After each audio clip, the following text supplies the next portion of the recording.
ҳашаре ки рӯзҳои истироҳат дар кӯчаву хиёбонҳои шаҳри Турсунзода ва дар ҷамоату деҳот ташкил карда шуд, хеле муташаккилона гузашт.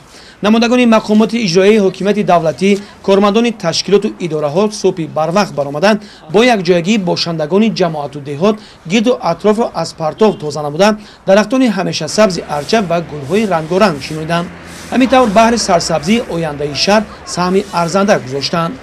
сарҷамии сокинони ҷамоату деҳот дар ҳашарҳои умумишаҳрӣ бо ҳисси баланди ватандӯстӣ ва бо азми қавӣ даст задан ба корҳои ободонии диёрашон шаҳодат аз он медиҳад, ки пайваста дар талоши онанд, ки дар пойдории сулҳу суботи кишвар боз ҳам мустаҳкам намудани пояҳои истиқлолияти давлат ва шукуфоии ин сарзамини бишт осо саҳми арзанда гузоранд.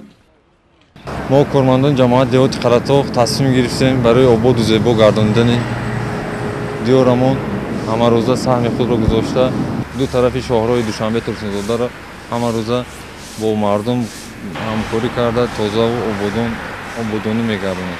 мо ҳама кормандони ҷамоати деҳоти қаратоғ ҳамеша саҳми худро мегузорем, ки то диёри худ ва ватани худро ободу зебо гардонем. маъракаи ниҳолшинонӣ ва кабудизоркунӣ дар назди корхонаву ташкилот ва ҷамоатҳои деҳоти шаҳри Турсунзода идома доштанд. дар мавсими имсола мақомоти иҷроияи маҳаллии ҳокимияти давлатӣ шинондани зиёда аз 34 000 бех ниҳолро ба нақша дорад. хулас баҳри ободиву созандагии шаҳр мардуми ин ҷо тасмим гирифтанд, ки ҳаррӯзҳои истироҳат ҳашарҳо ташкил карда дар кӯчаву хиёбонҳо ва роҳраву назди муассисаҳо дарахтони сояафкану ҳамешасабз шинонда баҳри сарсабзии ояндаи шаҳр ҳиссагузор бошанд.